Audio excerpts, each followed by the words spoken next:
मंदालसा नाम की एक परम ज्ञानी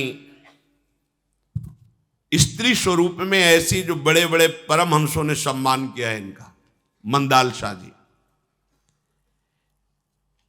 इनका ये व्रत था कि अगर मेरे गर्भ में संतान आएगी तो उसे परमहंस बनाऊंगी, कदापि संसार में नहीं फंसने दूंगी। हैं ऐसी माताएं हैं पर बहुत कम हैं। एक माता के वचन हमने सुने, उन्होंने कहा मैं पढ़ लिख करके वो जो पढ़ाई में अच्छे जाते हैं, हाँ गोल्ड मेडल प्राप्त किया है, सब ऐश्वर्य है, सब कुछ है, लेकिन सब फीका है। ये सब किस काम में आएगा? अब मेरा जीवन प्रतिपल मृत्यु की तरफ जा रहा है, क्या ये गोल्ड मेडल काम करेगा? क्या ये हमारी पढ़ाई लिखाई काम करेगी? क्या ये धन संपत्ति काम करे? मैं अपने बच्चों को अब उस मार्ग में जाने ही नहीं दूंगी, कुछ भी हो। यद्यपि पिता का ऐसा भाव नहीं था, पर माता ने हठ कर लिया कि स्वयं बैराग्नी बनूंगी और अपने बच्चों को बैराग्य। मैं किसी अंधविश्वास से नहीं चल रही हूं, पढ़े लिखे हूं, सब ऐश्वर्य है, सब सुख संपत्ति है, पर मुझे वो सब काटने दौड़ रही है। मेरा जीवन व्यर्थ गया, जान रही हूं, अब मुझे भगवत मार्ग में चलना। जो जीवन बचा भगवत मार्ग। कैसे? सब सुख सुविधाएं हैं, सब जो लोक में मांग होती है उसके पास सब है। वाह, यह है भगवान की कृपा। मंदालसा जी ने ये मन में ठान रखा था, क्योंकि वो स्वयं ज्ञानी महापुरुष थी।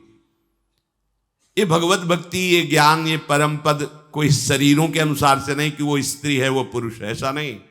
ये तो कपड़ा है, शरीर। मंदालसा जी ने मन में निश्चय किया कि स्त्री शरीर है तो गर्भ में आएगा, और जो गर्भ में बालक आएगा उसको मैं संसार में टिकने नहीं दूंगी, उसे परम ज्ञानी महात्मा बनाऊंगी। जब ब्याह हुआ तो राजा इनके पति हुए। कुछ समय बाद विक्रांत नाम का पुत्र प्रकट हुआ, जिसका नाम विक्रांत रखा गया। जब वो प्रकट हुआ तो राजमहल में हर्ष मनाया गया। ऋतध्वज इनके पति का नाम था। बालक रो रहा था और हर्ष मनाया जा रहा था, तो हंसी मंदालसा। तो राजा ने कहा इस समय की हंसी हमारी समझ में नहीं आई। बोले ये जीव रो रहा है और तुम उत्सव मना रहे हो, इसका रोना मिटाना है मुझे। दोबारा कभी ये किसी मां के गर्भ में ना जाए और ये कभी रोए ना। मुझे ऐसे बालक को बनाना है। ये तुम्हारे हर्षनाद से कुछ नहीं, तुम हर्षित हो, ये रो रहा है, मुझे इसकी परवाह है, इसका रोना मिटाना है, इसका जन्म मरण मिटाना है। मैं इसलिए हंस रही हूं कि उसकी बात कोई समझ नहीं रहा, वो क्यों रो रहा है। ये मेरे गर्भ से पैदा हुआ, मेरा अधिकार है इस पर, और मैं इसे वैसा बनाऊंगी कि कभी रोने लायक न रहे, इसका रोना मिट जाए।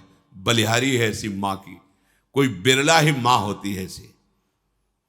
कुछ दिनों बाद सुबाहु नाम का पुत्र हुआ, फिर तीसरा शत्रुमर्दन नाम का पुत्र हुआ। ये तीनों जब बात समझने लायक हुए, तब तक किसी से मिलने नहीं दिया, किसी से मिलने नहीं दिया, किसी को स्पर्श नहीं करने दिया।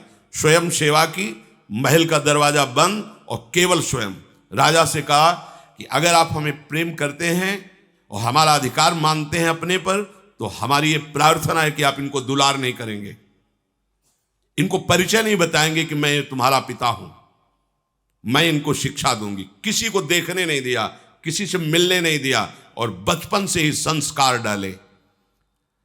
जब कुछ समझने लायक हुए तो बैठ करके समझाया। कहा बेटा,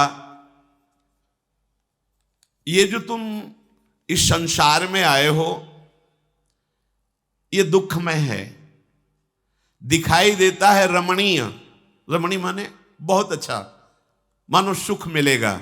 रमणीय, मैं इसको भोगूं तो सुख मिले, मैं इसमें रमण करूं तो सुख मिलेगा। पर बेटा है ये अभद्र। अभद्र माने दुख रूप, मृत्यु रूप, नाश, चिंता, भय, शोक, विषाद, नाना प्रकार से। मेरी आज्ञा है, अभी भले तुम्हें अनुभव ना हो, पर तुम इस रमणीय संसार में कभी फंसना नहीं। देखो बेटा, कोई ऐसा पदार्थ इस सृष्टि का नहीं है जिसे भोगने के बाद तुम्हारे हृदय से निकले कि मैं परम सुखी हो गया। ये जो बाल्यावस्था है, ये प्रायः कल्पित क्रीड़ा में, खेल में, चपलता में व्यतीत कर दी जाती है। और युवावस्था जब आती है तो मन बहुत ही उन्मत्त हो जाता है। ये स्त्री शरीर आदि या पुरुष शरीर आदि भोगों की तरफ आकर्षण से युक्त होकर पूरा का पूरा यौवन अवस्था भोगों में व्यतीत हो जाती है। जब वृद्धावस्था आती है तब इंद्रियों में भोग शक्ति नहीं रहती और मन पूर्व संस्कारवश भोगों की चाह से भर जाता है, शरीर जर्जर होने लगता है। उस समय केवल दुख ही दुख रहता है, क्योंकि इंद्रियों से भोग नहीं सकता और भोग वासना जलाती रहती है। फिर वृद्धावस्था के बाद मृत्यु आती है। फिर महान दुख से जिस शरीर और भोगों को भोगा उनको छोड़कर फिर अपने कर्मों को भोगता हुआ नई योनि को प्राप्त होता है। इस संसार में एक भयानक नदी बह रही जिसका नाम है तृष्णा। तृष्णा, भोगे हुए भोग को बार बार भोगने की इच्छा, इसे तृष्णा कहते हैं। बेटा, इस नदी में एक बार जो गिर गया और निकल नहीं पाता है। सच्ची बात, जो एक बार भोगों में उतर गया फिर कितना भी ज्ञान विज्ञान लगाए, बार बार वृत्ति उन्हीं भोगों की तरफ जाती है। बार बार भोगे हुए भोग को भोगता है, हाथ लगता कुछ नहीं, बस एक तृष्णा बढ़ती चली जाती है। ये इतने प्रबल प्रवाह से वेग से बहती है तृष्णा रूपी नदी कि कब हमारी आयु नष्ट हो गई पता नहीं लगता। भोगते भोगते 50 वर्ष व्यतीत हो जाते हैं और रोज नई तृष्णा, रोज नए भोगने का भाव। बेटा, ये क्षुधा पिपासा, ये हर्ष शोक, ये 5 इंद्रियों का ग्राह रूपी टक्कर, ये सदैव जीव को भोगना पड़ता है जो इस नदी में गिर गया। इसलिए तुम धैर्यवान बनो, अर्थात कभी किसी इंद्रिय के भोग को मत भोगना, और वैराग्यवान बनो, अर्थात भोगों में सुख है ही नहीं ऐसा हृदय से निश्चय करो। ये तृष्णा रूपी नदी को तुम्हें पार करना है। काम रूपी इसमें सैकड़ों जंतु ऐसे भरे हैं कि लील जाते बेसुध मूर्छा जैसे आ जाए, ऐसे समय नष्ट हो गया, होश ही नहीं आया, पूरी जवानी निकल गई भोगते हुए भोगों को। ये आपत्तियों का, दुख का घर है। इसमें केवल दिखाई देता है सुख है दुख, इसमें दिखाई देता है संपत्ति, लेकिन विपत्ति ही है। बेटा, कभी अहंकार मत करना। अहंकार शून्य मन से ही ब्रह्मानंद का अनुभव होता है। अहंकार शून्य मन से ही ब्रह्मानंद का अनुभव होता है। अहंकार शून्य में विकार उत्पन्न ही नहीं होता। कितनी दुर्लभ बात। जैसे हाथियों से सेना रूपी तरंगों का उद्वेलित होना, समर सागर को अपने बल विक्रम के द्वारा पार करना, ऐसे ही ये वैराग्य का मार्ग है। ये बड़े बड़े मत वाले हाथियों की सेना है। काम क्रोध लोभ मोह मद मत्सर, तुमको विजय पाना है, कदम पीछे नहीं हटाना है। पक्ष कोई कमजोर नहीं है, ना अपना ना विपक्ष। अपना इसलिए कमजोर नहीं कि चाहे ज्ञान मार्ग हो चाहे भक्ति मार्ग हो, गुरु के ज्ञान का बल होता है, गुरु की कृपा का बल होता है। हमें कोई परास्त नहीं कर सकता है। यदि हम अहंकार का बल लिए हैं तो हार जाएंगे, और यदि गुरु कृपा का बल है तो कोई परास्त नहीं कर सकता। अपने बेटों को समझाया कि ये जो कुछ तुम्हें दिखाई दे रहा है दृश्य जगत, ये बिल्कुल नाशवान है, ये टिकने वाला नहीं है। नहीं है फिर भी दिखाई दे रहा है। कैसे? जैसे कोई स्वप्न में देख रहा है कि मैं राजा हो गया, मेरी इतनी संतानें हो गई, मेरा इतना वैभव है। बिल्कुल सत्य भास रहा है स्वप्न में। लेकिन जगह तो ना राज्य था, ना राजा था, न संतानें थी, न सुख था, कुछ नहीं, कुछ नहीं। स्थूल शरीर पड़ा हुआ है, सूक्ष्म शरीर से चेतना में मन केवल रच रहा है। एक मन ही होता है स्वप्न में, दूसरा कुछ नहीं। वही शत्रु बन जाता है, वही मित्र बन जाता है, वही जगत बन जाता है, वही सब सुख संपत्ति भोग दुख आदि सब कुछ वही बन जाता है। और जब जगे तो कुछ नहीं था। सच्ची मानिए, जिस दिन तुम्हें ज्ञान हो गया उस दिन देखोगे एक प्रभु के सिवा कुछ नहीं, जैसे एक मन के सिवा कुछ नहीं था स्वप्न में। कितना भी भोजन पालो, कितना भी कोई चाकू मारे, एक बूंद खून नहीं। जब जगोगे तो स्वस्थ। ऐसे ही तुम्हारी आत्मा का कोई भी छेदन भेदन नहीं कर सकता। ये शारीरिक जो राग है ये मोह के कारण है। मोह को नींद से जोड़ा गया है। मोह निशा सब सुवन। मोह रूपी नींद में हम स्वप्न देख रहे, देखे स्वप्न अनेक प्रकारा। इसलिए तुम तेजस्वी बनो। ये जितना भूमंडल देख रहे हो अंत में राख का ढेर बन जाएगा। ये महाभयंकर संसार का स्वरूप है। अभी तुम बालक हो, तुम्हारी समझ में नहीं आएगा, पर मेरी बात मान लो। माता की रही, कोई माता अपने बालक को वैराग्य की शिक्षा देना, भगवत मार्ग की शिक्षा देना, ये दुर्लभ होता है। इसीलिए जब ज्ञानियों में चर्चा होती है तो मंदालसा जी का नाम स्मरण किया जाता है। जो अहंकार तुम्हें फंसाएगा उससे बचने का मैं उपाय बता रही हूं। साधना करते हुए भी अहंकार जाग जाता है। सदैव संत पुरुषों का संग करना और गुरुजनों के द्वारा बताए हुए उपदेश में स्थित रहना, शास्त्रों का स्वाध्याय करना, संत संग से, गुरुजनों के वाक्यों के मनन से और शास्त्र के स्वाध्याय से देहाभिमान गलित हो जाता है। देहाभिमान गलित होने पर ही आत्मस्वरूप का बोध हो जाता है।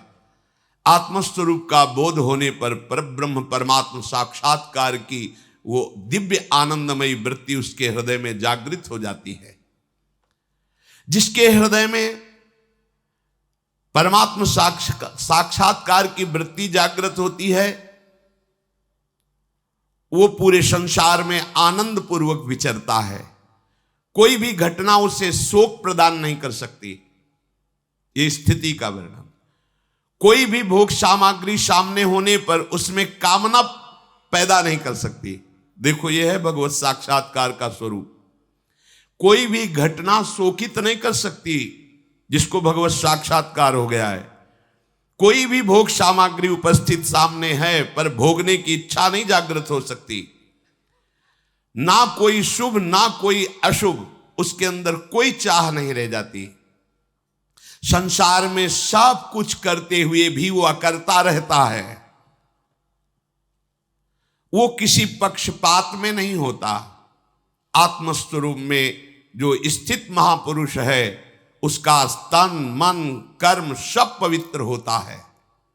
सत शास्त्रों से प्रतिपादित उसके सारे कर्म होते हैं, क्योंकि भगवत स्वरूप है। उसके द्वारा कोई अधर्माचरण हो ही नहीं सकता। सब कुछ करते हुए उसमें किंचन मात्र भी कोई कर्ता भाव नहीं रहता। ये बड़ी बात। इसी का इशारा श्रीमद् राधा सुधा निधि में भी किया है। कर्माणि श्रुति बोधितान नितराम कुर्वन्तु कुर्वन्तु मां गूढ़ा शरीर शास्त्रगादि विषयान गृह्णन्तु मुंचन्तु वा।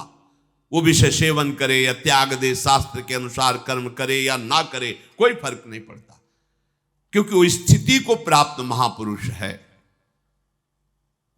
वो बोलता हुआ भी नहीं बोलता, आता हुआ भी नहीं आता, जाता हुआ भी नहीं जाता, कर्म करता हुआ भी नहीं करता, वो खाता हुआ भी नहीं खाता। आप कहोगे ऐसी कैसी बात है? अब ये अध्यात्म ज्ञान यज्ञ की ऊंचाई। एक बार सुनाया था कि दुर्वासा जी महाराज यमुना की पल्ली पार आए हुए थे और गोपीजन सब नियत स्थान पर रास के लिए नित्य आती थी। भगवान परमानंद में रास की लीला करते थे। उस दिन भगवान को विलंब हो गया। श्री कृष्णचंद्र जी को गोपीजनों ने पूछा, सरकार आज विलंब बहुत करके आए? बोले हमारे गुरुजी आए थे पल्ली पार यमुना पार, उनके दर्शन के लिए। गुरुजी? तो जब आपके गुरुजी तो हमारे भी गुरुजी हैं, तो हम एक बार प्रणाम कराएं? तो बोले हाँ जा सकती हो, पर गुरुजनों के पास खाली हाथ नहीं जाना चाहिए, शास्त्र का सिद्धांत है, चाहे पत्र पुष्प कुछ भी हो। तो बोले पत्र पुष्प क्यों, अपने घर जाके अभी अच्छे अच्छे भोग, जो भोज्य हैं, चोष्य हैं, ले हैं, वो पदार्थ ले जाएंगी, कोई कमी तो थी नहीं। तो हलवा पूड़ी दही मक्खन जो सब गोपीजन, अब एक दो तो थी नहीं, शास्त्रों गोपियां थी, सब सामान ली। फिर यमुना बढ़ी हुई तो कैसे? तो प्रभु से पूछा कि प्रभु यमुना जी कैसे पार करेंगे? बोले यमुना जी से बोलना श्री कृष्ण अखंड ब्रह्मचारी हैं तो मार्ग दे दो। गोपीजन मुस्कुराई, क्योंकि सब ज्ञानी महात्मा है, कोई साधारण तो है नहीं। गोपीजन जानती है अखंड ब्रह्मचर्य किसे कहते हैं। गई यमुना जी से कहा कि हमारे श्री कृष्ण अखंड ब्रह्मचारी हैं तो मार्ग दे दिया। यमुना जी का प्रवाह रुक गया और ऐसे थल की तरह चली गई। उस पार गई तो बट वृक्ष के नीचे पद्मासन लगाए दुर्वासा जी विराजमान थे। प्रणाम किया, अहो भाग्य भगवान आपके दर्शन में हम कुछ भेंट लाई हैं। सब मुंह फैला दिया। जितनी गोपीजन, खीर पुआ रबड़ी रसगुल्ला मक्खन मलाई सब पा गए। प्रणाम किया, अद्भुत महात्मा। सब गोपीजन ले गए थे तो 2-4-6 कुंटल तो हुआ होगा सब मिला के, 2-4-6 कुंटल। बोली भगवान यमुना जी बढ़ी हैं तो आते समय तो निकल आई, अब जाते समय कैसे जाएं? कैसे आई हो? बोले प्रभु ने कहा था कि देखा अखंड ब्रह्मचारी हैं तो मार्ग दे दें। तो यमुना जी ने मार्ग दे दिया। तो बोले बोल देना यमुना जी से कि दुर्वासा ने जीवन में यदि दूब के रस के सिवा कभी अपनी जबान पर कुछ नहीं रखा तो मार्ग दे दे। खूब हंसी कि जैसे गुरु वैसे ही चेला, जैसे गुरु वैसे ही चेला। वो कह रहे अखंड ब्रह्मचारी, बाहु प्रसार परिरम्भ कराल को भागवत में वर्णन है, और ये कह रहे हैं कि दूब के रस के सिवा जबान में न रखा। कुंतलो मालपुआ छान गए। अभी प्रभु के पास गए, बोले दर्शन किया और बड़ा आश्चर्य भी हुआ कि आप जैसे गुरु चेला तो विश्व में कोई बिरला ही होगा। उनका ऐसा क्या देखा कि आप हमें और हमारे महात्मा को ऐसा कह रही? उनका आपने कहा था कि अखंड ब्रह्मचारी, तो ब्रह्मचर्य के लक्षणों में हास परिहास करना भी दोष माना जाता है एकांत में स्त्री से। और उन्होंने कहा कि दूब के रस के सिवा जबान में न रखा हो तो पुआ पूड़ी रसगुल्ला मलाई ये तुम अपने हाथ से पवाया सामने? बोले हाँ। उन्होंने कभी दूरवा रस के सिवा कुछ नहीं पाया। अब वो उस समय भोगता नहीं है, आप जैसे अग्नि में सुहा कर रहे हो ऐसे डाल रहे हो, अपनी इच्छा का तुम वहां पोषण कर रहे हो, उनकी कोई इच्छा नहीं। इच्छा रहित विषय सेवन जो होता है वो विषय सेवन नहीं माना जाता। जितनी प्रबल इच्छा होती है विषय की उतना ही वो बंधन कारक होता है। वो इच्छा रहित महापुरुष हैं। उन्होंने तुमसे कोई कामना नहीं की थी कि लाओ, या उन्होंने इच्छा नहीं प्रकट की लाओ। आपने कहा कि मुझे पवाना है, आपने पवा दिया। वो इच्छा रहित महापुरुष उन्होंने नहीं पाया। उनके शरीर में जाते हुए तुम्हें दिखाई दिया लेकिन उन्होंने नहीं पाया। ऐसे ही तुम दिखाई देता है कि मैं हास परिहास करता हूं, तुम्हें हृदय से लगाता हूं, लेकिन तुम नहीं हो, तुम मेरी आत्मा हो। मैं किसी और का स्पर्श नहीं कर रहा हूं, मेरे ही भगवान ही है ना, मेरे ही स्वरूप हो। तो यहां अपने पुत्रों को उपदेश किया कि जिसको ब्रह्मबोध हो जाता है वो बोलता हुआ, आता हुआ, जाता हुआ, कर्म करता हुआ, खाता पीता हुआ भी वो कुछ नहीं करता। ये पहली है अकर्ता। वैसे अब भी आपका स्वरूप ऐसा ही है, पर उस स्वरूप में स्थित नहीं हो, शरीर में स्थित हो तो ये बात समझ में नहीं आएगी। खाता हुआ भी खाता कैसे नहीं? वो तो खा रहा है, नहीं खा रहा है, क्योंकि जो प्राणों का धर्म है वो अन्न जा रहा है, वो प्राणों का धर्म वाला थोड़ी है, वो तो आत्मस्वरूप है, अपने को अलग अनुभव कर रहा है। पर ये ज्ञान मार्ग की बात है। पर भक्ति मार्ग में भी यही है, वो प्रसाद पाता है, कोई वस्तु नहीं पाता।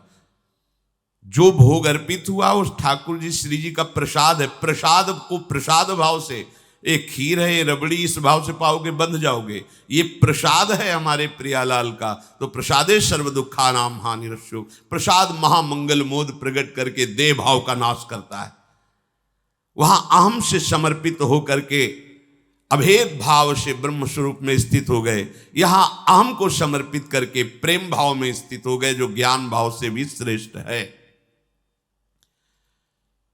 जिस पुरुष को अपने गुरुदेव के वचनों पर विश्वास नहीं, शास्त्र वचनों पर विश्वास नहीं,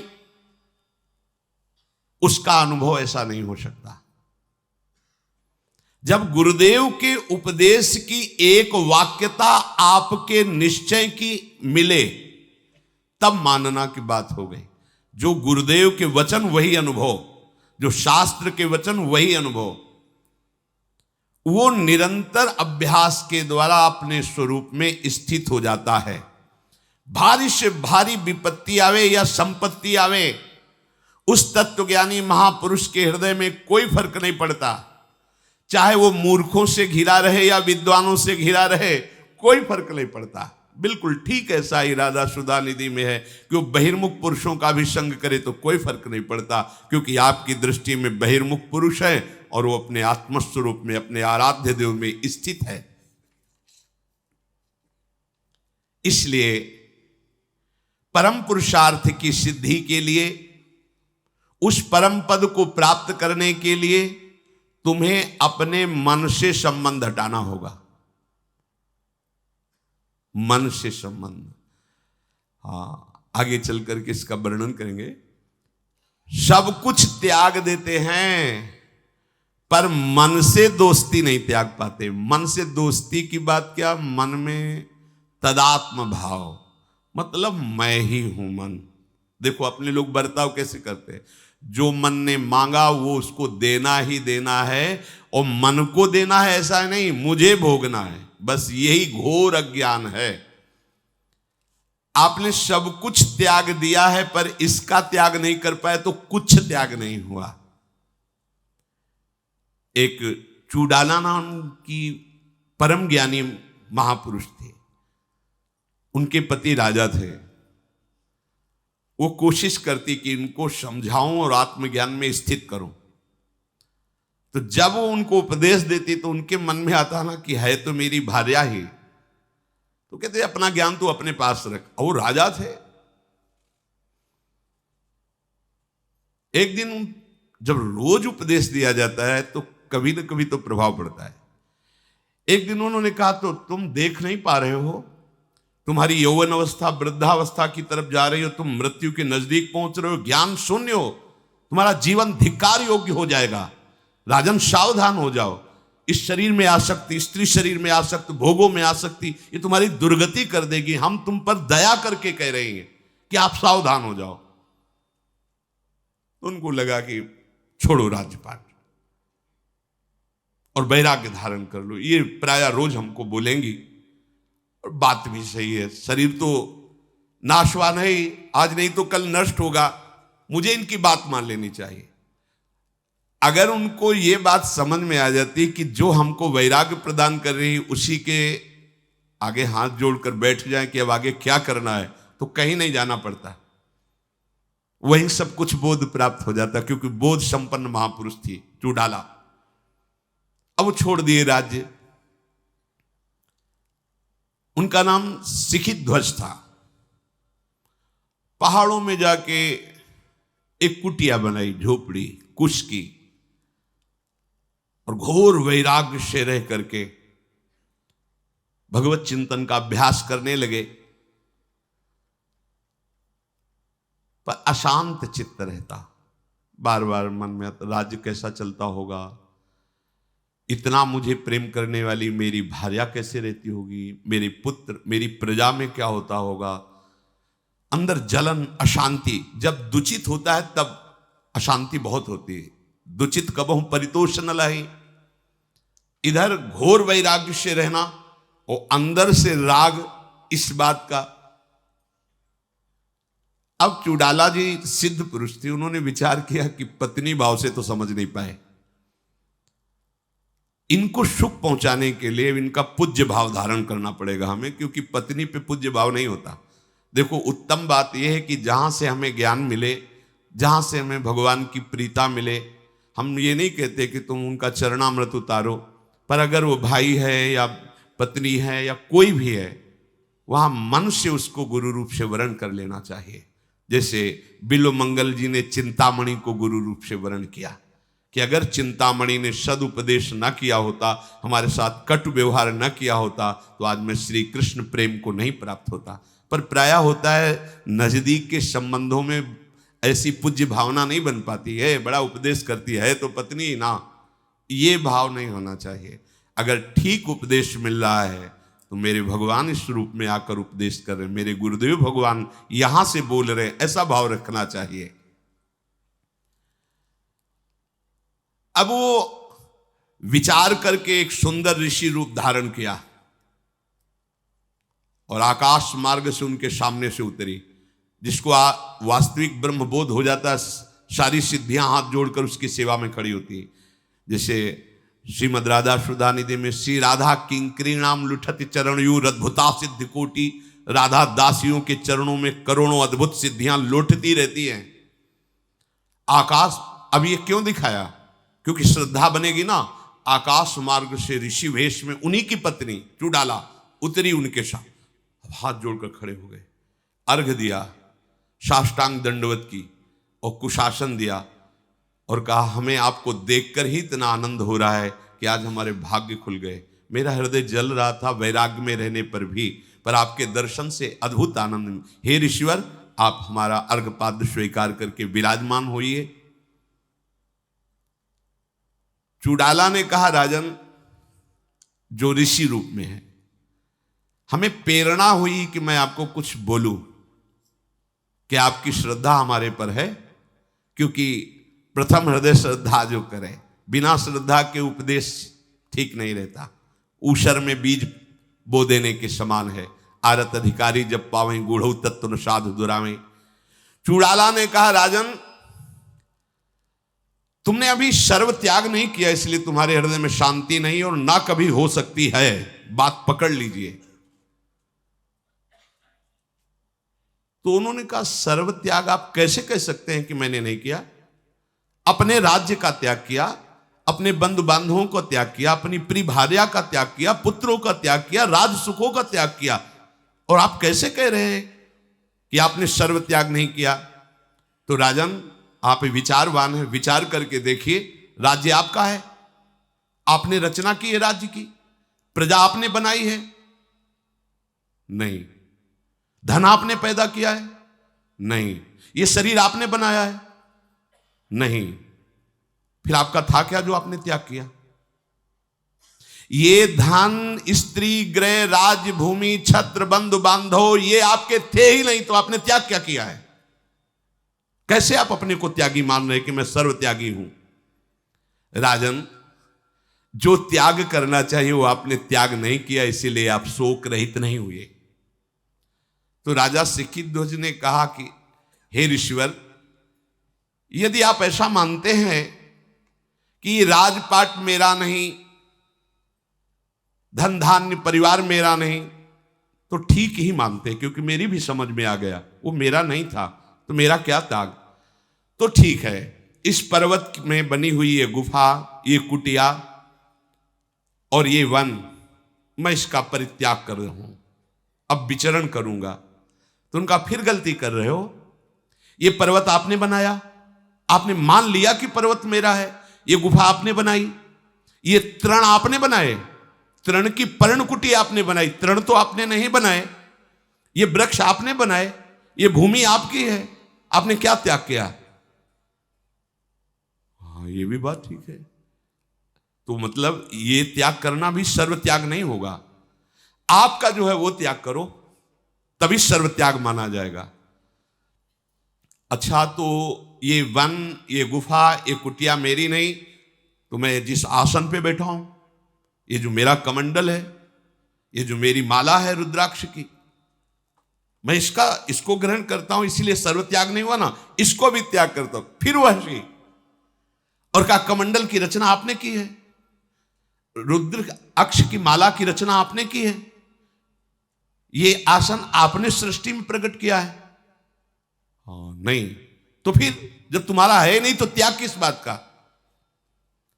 अच्छा ये सारी वस्तुएं नहीं हैं मेरी, तो क्या अब बकाया क्या रह गया त्याग का?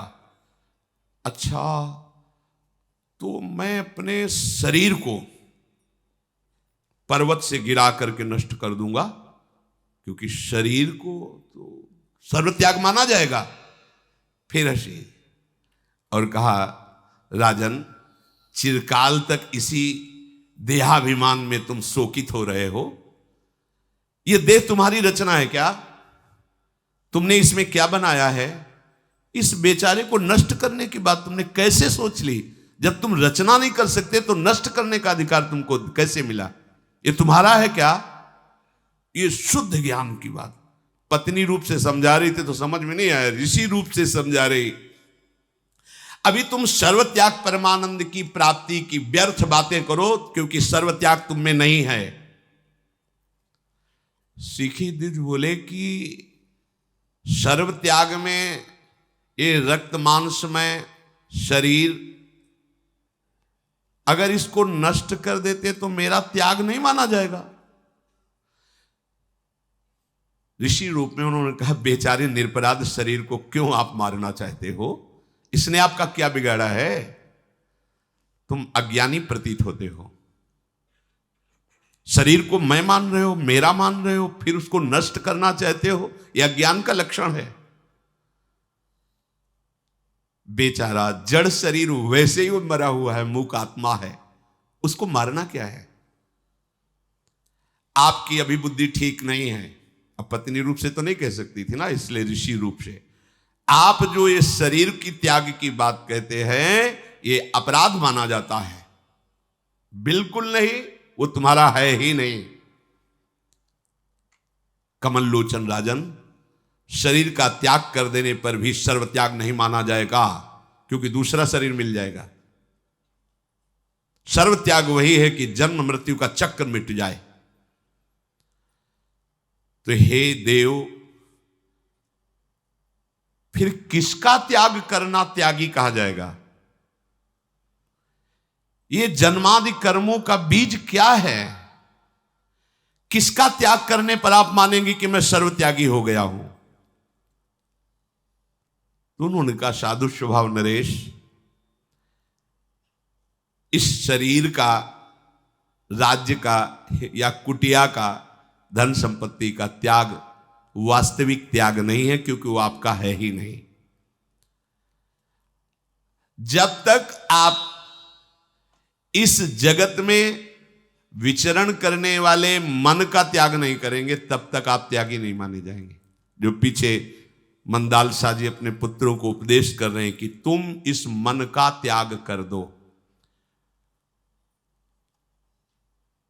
नरेश्वर, आप मन को ही संपूर्ण पापों की जड़ और जन्म मरण की जड़ और सबसे बड़ी संपत्ति, यही रचना करता रहता है। सारा का सारा खेल इसी मन का है। यही जगत है। यही सर्वात्मा पापात्मा बन जाता है। सर्वात्मा पापात्मा बन जाता, यही सब रूपों में है मन। मन का ही, जैसे स्वप्न में देखा ना, स्त्री पुरुष बाजार मारपीट दुख सुख लाभ हानि कुछ नहीं था, केवल एक मन ने रचा। केवल एक मन ने, कुछ नहीं, बिल्कुल असत्य। श्री जनक जी महाराज शयन कर रहे थे अपने महल की शैया पर। उन्होंने स्वप्न में देखा कि उनका राज्य छिन गया, वो बहुत गरीब हो गए, भूख से व्याकुल हैं। तो कई जगह मांगने पर कुछ दाल और चावल मिला। तो एक मिट्टी के पात्र में लकड़ी बीन करके आग लगा करके पका रहे थे खिचड़ी दाल चावल। इतने में दो सांड लड़ते हुए आए, वो मिट्टी का पात्र भी टूट गया। भूख से व्याकुल आह करके उठे। जे उठे तो देखा कि राजमहल में राजशैया पर, तो ये क्या था? वह सत्य कि यह सत्य? अब सभा में बड़े बड़े विद्वानों के पास सुबह प्रश्न किया कि वह सत्य कि यह सत्य। अब यह वाह में कोई व्याख्या करे तो समझ में आवे, पर बस केवल इतना ही प्रश्न, यह सत्य कि वह सत्य।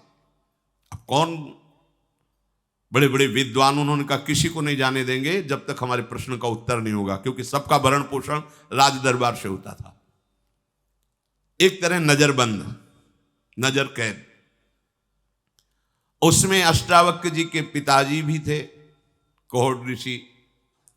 अष्टावक्र जी जब खेलने जाते तो बड़े ही प्रवीण थे, पर 8 जगह से टेढ़े थे, वो भी पिता के शाप से। एक दिन पिताजी वेद पाठ कर रहे थे तो गर्व से ही उन्होंने कहा गलत बोल रहे हो, शुद्ध करके बोलो। तो पत्नी से कहा कि आवाज कहां से आई? बोले गर्व से। इतना टेढ़ा है कि गर्व में ही हमारी बात को झूठी साबित कर रहा है। मतलब हमें इतना वेदाध्ययन कमजोर है जितना उसको। वो कह रहा गलत बोल रहे हो। जा, मैं साफ देता हूं, अष्टवक्र हो जा। 8 जगह से टेढ़े। 1-2 जगह से टेढ़ा कोई चले तो कैसा लगेगा, और 8 जगह से टेढ़ा हो तब तो अद्भुत ही लगेगा। पर बहुत ही प्रवीण महापुरुष थे। अब जो गर्भ में अपने पिता को टोक दिया तो और क्या बात। तो बच्चों के साथ जब खेल में जीत जाते तब उनसे कहते इतने प्रवीण हो तो तुम्हारे पिता बंदी बना के रखे जा रहे जनक जी के यहाँ। सब सुविधा थी, बिल्कुल राजा की तरह रहो, पर जा नहीं सकते जब तक प्रश्न का उत्तर नहीं हो। तो मां के पास गए, बोले पिताश्री कहाँ है?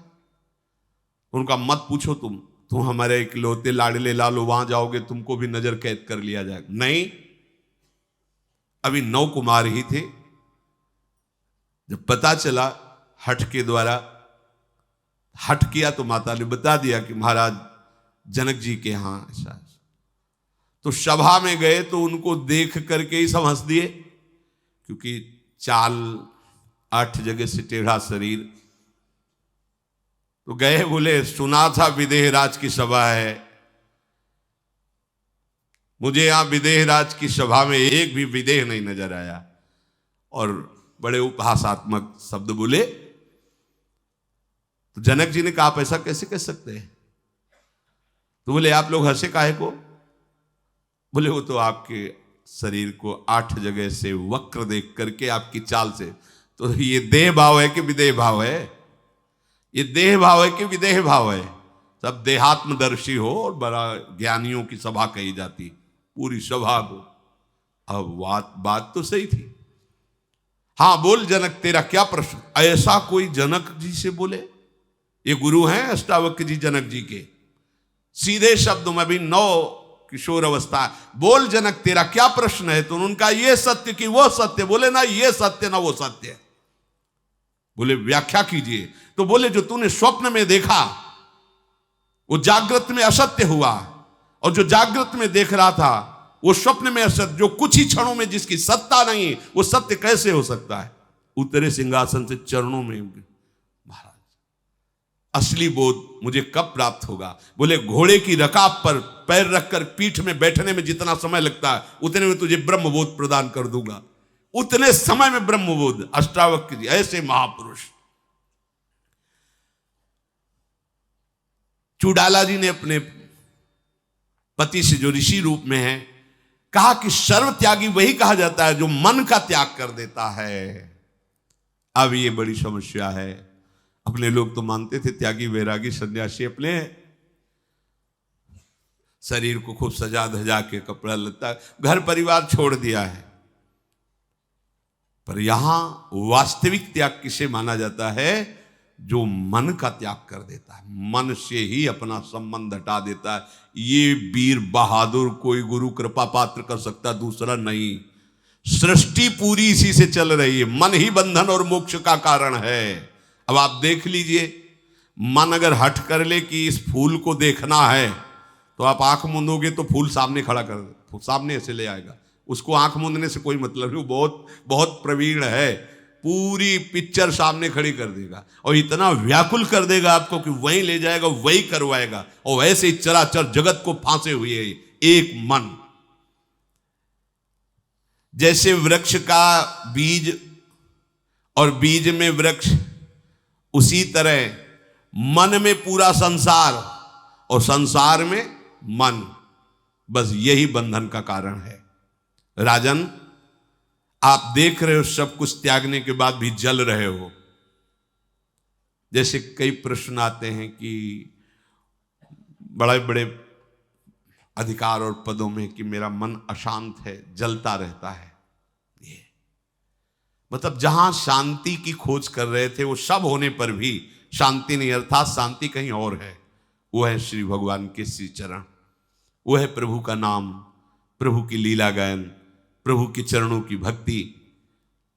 जो ज्ञान से प्राप्त होता है वो भक्ति में, रास्ते में प्राप्त हो जाता है। मम दर्शन फल परम अनुपा, जीव पाव निज सहज स्वरूपा, अपने आप ब्रह्मबोध हो जाता है। उसको ब्रह्मबोध के लिए अलग साधना नहीं करनी पड़ती। राजन, मन का त्याग ही सर्व त्याग है। बड़ी कठिन बात। पहले तो मन को जानना। तभी कई बार सत्संग में कहा है कि लोग पीएचडी पढ़ अलग अलग जगह करते, साधु महात्मा मन की पीएचडी करते हैं, मन की एक एक वृत्ति को देखते रहते हैं, उसकी एक एक चाल पर नजर रखते हैं, और वही नजर रख सकता है जो मन से अपनापन हटा दे। मन का त्याग का मतलब, जैसे हमने घर त्यागा, परिवार त्यागा, तो वास्तविक को मेरा था ही नहीं। सबसे ज्यादा प्रिय चीज, सबसे ज्यादा बंधनकारी क्या है? मन। देखो ना, सब परेशान हैं इसी में, और इसी की आज्ञा का सब पालन कर रहे हैं। बस जो गुरुमुखी हो गया और मनमुखी चाल को रोक दिया, वही महात्मा। नहीं तो चाहे 100 गुरु बना लो, ये सबसे बड़ा गुरु तुम्हारे अंदर बैठा हुआ है मन। ये अपना ही चेला बना के रखेगा। जिसने मन को चेला बना लिया उस गुरु, और जो मन का चेला बन गया वो शुरू माया में। माया का स्वरूप ही मन है, और मन को चेला बना लेना बहुत कठिन है, बहुत कठिन है। मन को चेला जिसने बना लिया वही समर्थ गुरु। मन का चेला तो पूरा संसार बना हुआ है। महात्मा मन को चेला बना लेता है, और तभी बना सकते हो जब इससे अपनापन हटा दो। अपनापन इतनी जोर का है कि मेरा मन ये कहने में आता है, पर मैं मन। आज हमारा मन कह रहा है कि आज ये खाएं, अब ये खाएंगे ही क्योंकि मेरा मन कह रहा है। आज हमारा वहां जाने का मन कर रहा है, वहां देखने का मन, सूंघने का मन, भोगने का मन, सारा खेल इस मन का हो रहा है। राजन, ये राज्य अथवा ये वन, भगवत प्राप्ति में इनका कोई महत्व नहीं कि तुम राज्य में रह रहे हो या वन में रह रहे हो।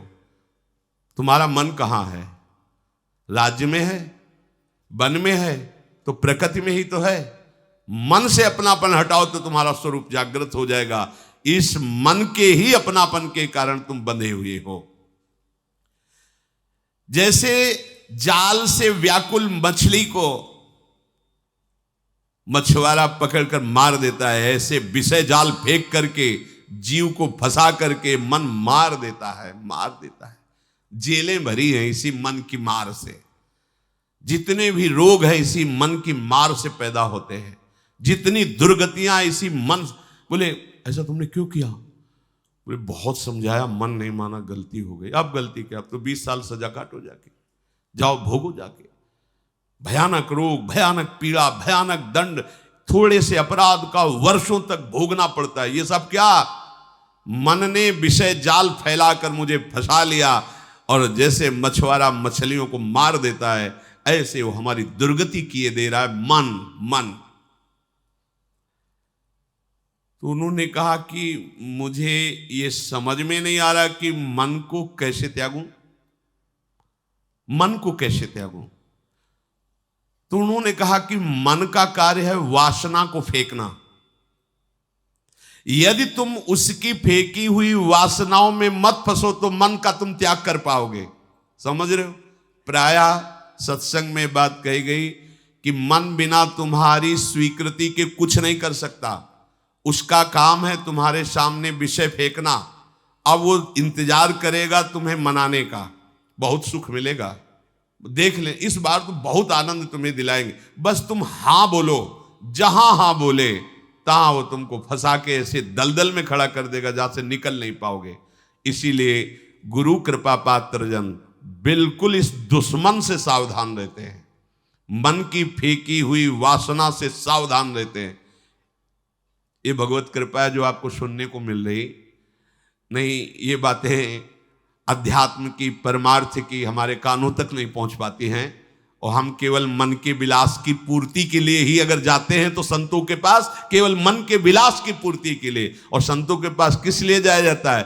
मन की वासनाओं के जाल को काट कर मन को निर्मल करके भगवत साक्षात्कार करना। अगर संतों के पास भी वही मनमानी चीजें प्राप्त हो, मन की वासनाओं की पूर्ति हो, तो फिर निवृत्ति कहां होगी, कहां निवृत्ति होगी। से सावधान राजन, ये मन वासना फेंकता है और इस वासना का त्याग करना दुस्साध्य है। इसीलिए फिर हम आपसे कहते हैं, सब ज्ञानों का ज्ञान है, भगवान के चरणों का सहारा लेकर नाम जप करो, जड़ से वासना नष्ट हो जाएगी।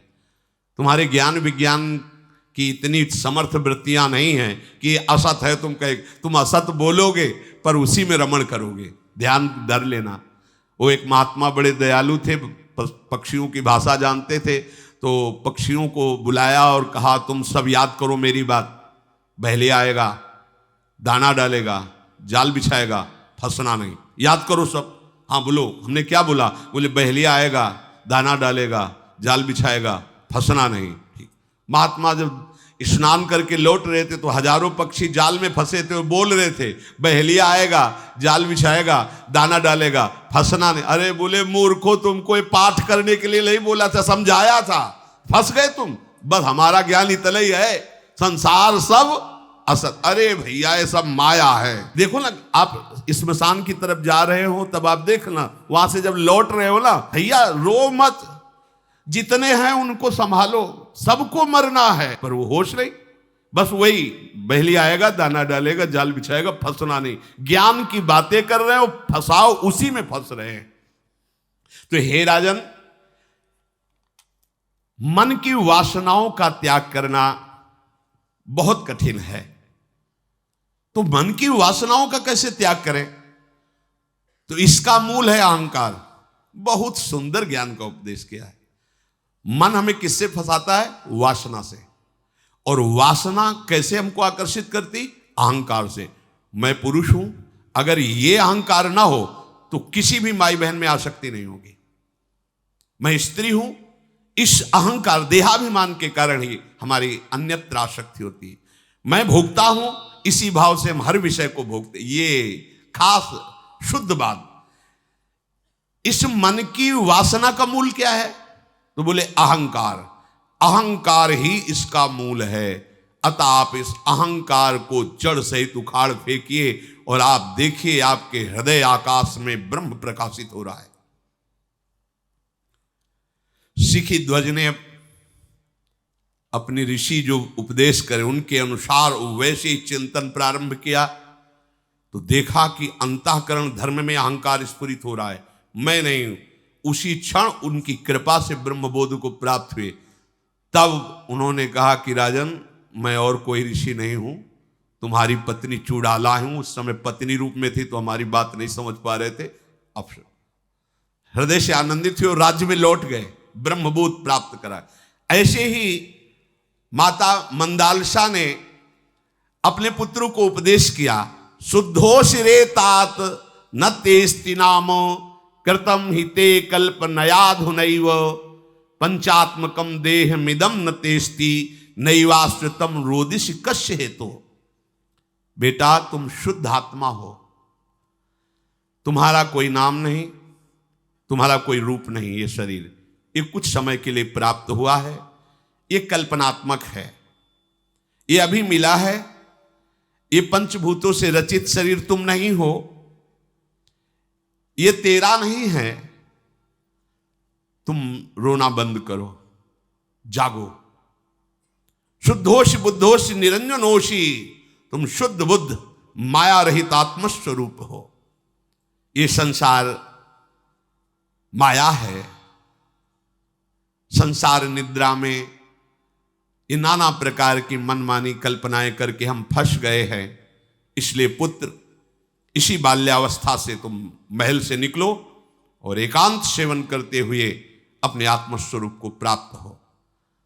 तीनों को वनवासी महात्मा बना दिया, महल में मिलने नहीं दिया किसी से। उपदेश से परिपक्व करके कहा सीधे राज्य से निकल जाओ।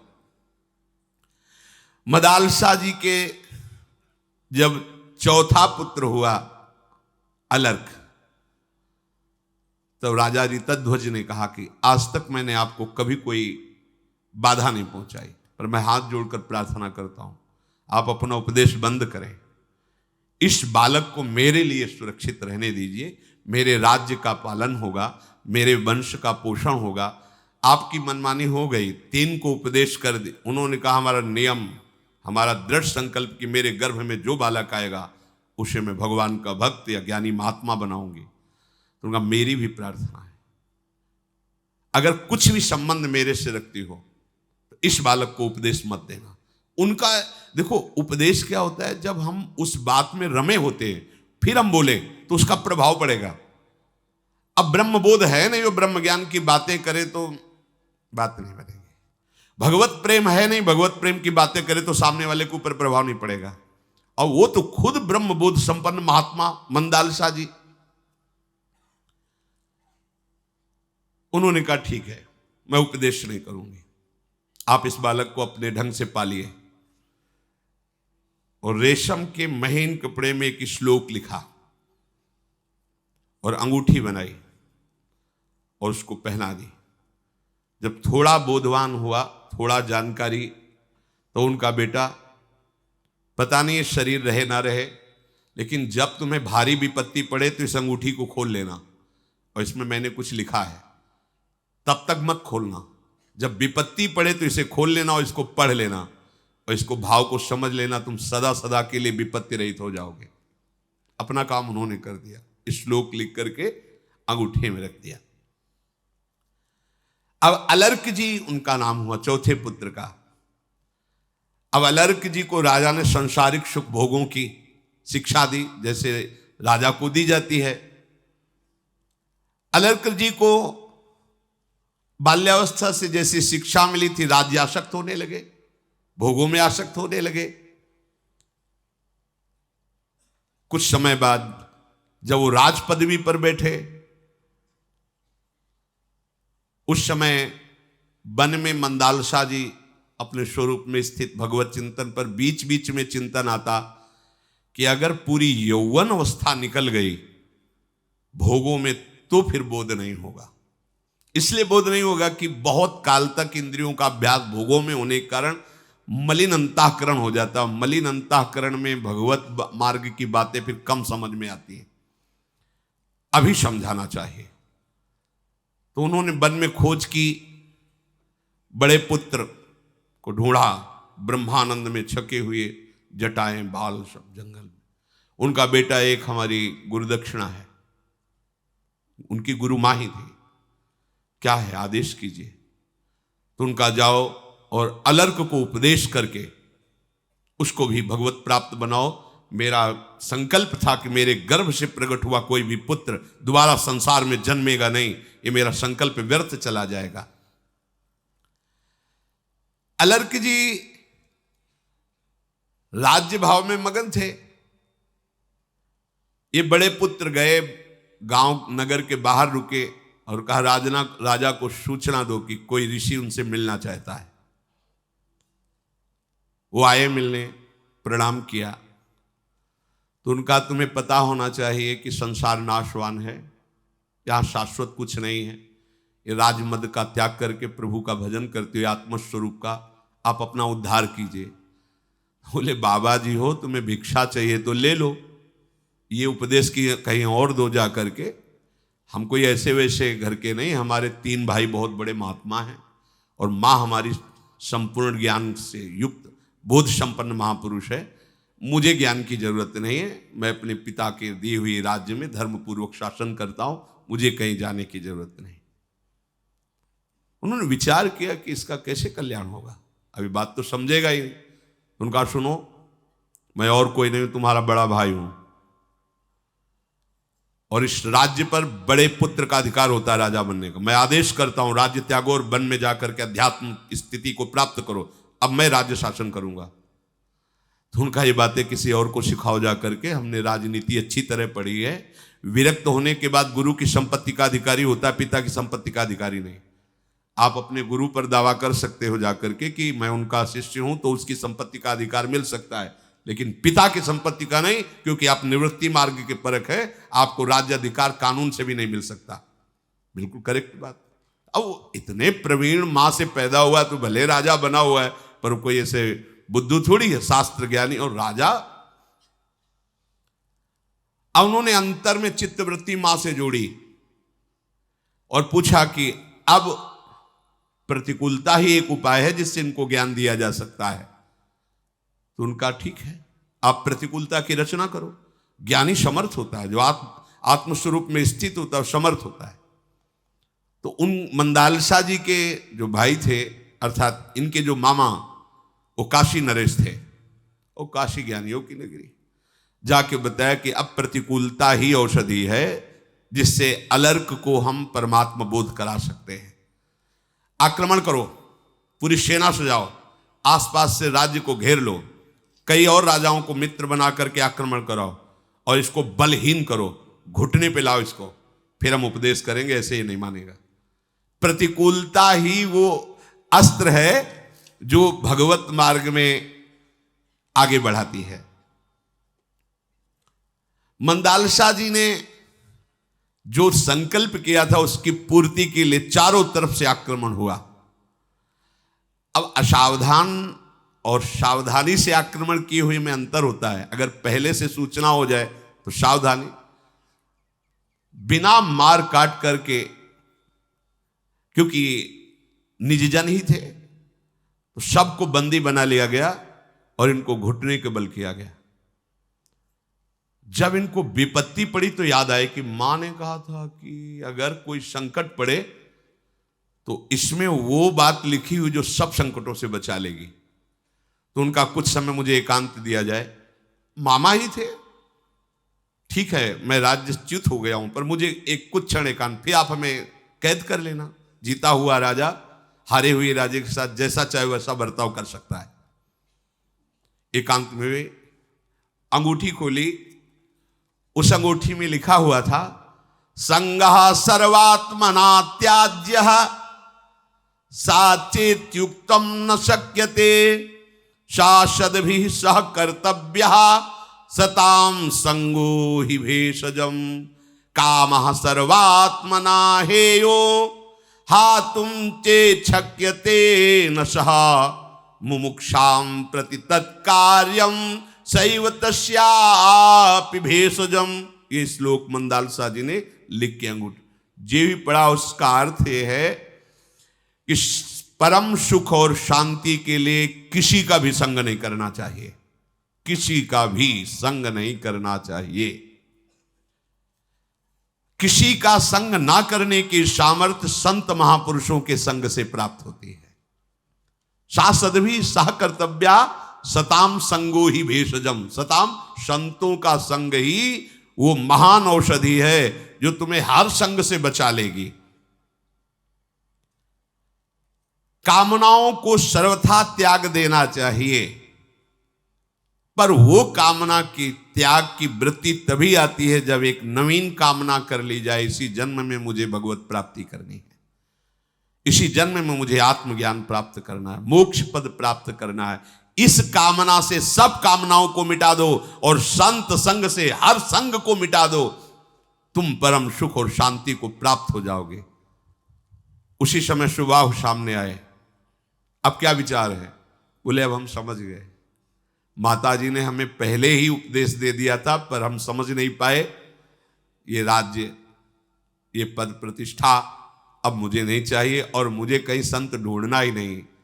आप जैसे बड़े भ्राता ब्रह्मबोध संपन्न, अब बस मुझे आप साथ ले चलिए और मुझे कैसे ब्रह्मबोध हो ऐसी।